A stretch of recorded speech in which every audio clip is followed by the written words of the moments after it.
It's not unusual to see a mirage in the desert, but a typewriter repair shop? This is the same machine.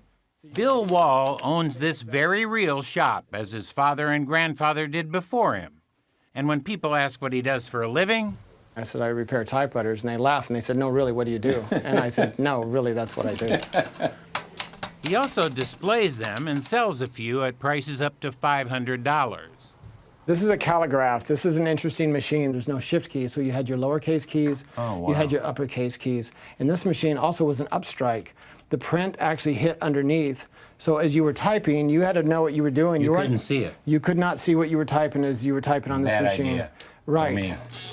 Bill is as surprised as the rest of us that he's still in business. Mid-90s, a friend says, hey, do you think by year 2000 you're still going to be doing typewriters? I said, probably not. Then he noticed the beginnings of some sort of typewriter renaissance. I found it at Goodwill. You did? Yeah, $7.99. That's $7.99. Yes, sir. Did it work? It did, except for the L key, so I had to come hunt Bill Wall down. Erica, 27, just bought her first. It's kind of enchanting to hit a key and to see the words form right in front of your eyes. But that's what you're doing on a computer. Right, but with this, when you're done, you just pull the paper up and there's your words, what you have to say right in front of you. Do you want to talk about the red one? The Remington?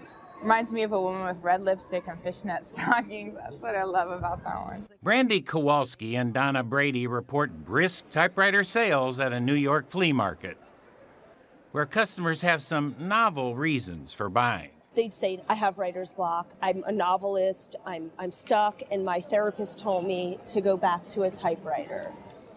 Some are coming back to typewriters. Some never left. And some are seeing them for the first time. It's a completely different thing. It's like learning a musical instrument. People are text messaging into thin air, and I really just sort of felt the need to be grounded in something that one could actually hold on to. On my typewriter specifically, I write standing up just to bring me even that much more into the physical moment. Enthusiasts across the country are gathering at type-ins. Why, it's practically a movement. Unions have sit-ins. Hippies had be-ins. Let's have a type-in.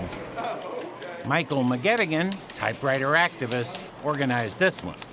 I think a typewriter makes you think a little bit because those marks you're putting on the paper just stay there. If you make a mistake, it's wrong. So it makes you back up and you go, okay. I remembered really quickly like how much I like that dinging sound when you come to the end of the row and then the feel of like returning to the carriage. It's like really nice.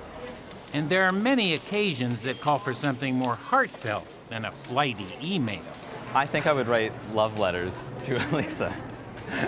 I think that there's something romantic about sitting down on a typewriter and writing a letter to somebody. If you need to grab a typewriter, go ahead and grab one and bring it back to your desk right now. Ryan Adney is a high school teacher who loves typewriters. As it was sitting on my desk, my students started asking questions about it, like, what is that? And what does it do? I thought it was a new invention.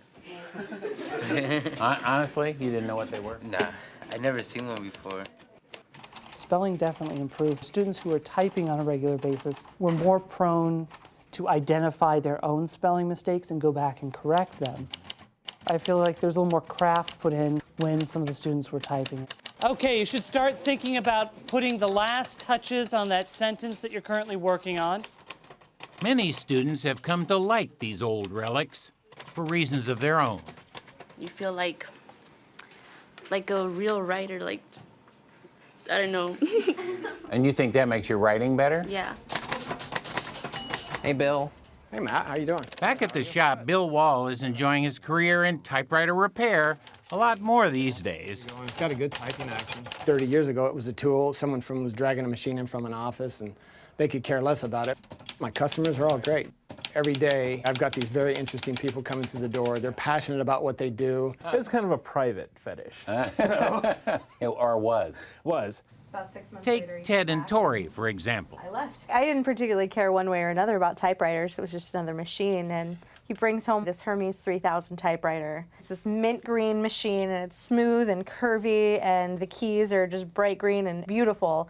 And I just kind of fell in love. If you were a typist, I would let you type on this machine. I'm and you definitely would not. understand how sensual working the keys. There's a touch to it that's very smooth and kind of sexy, actually.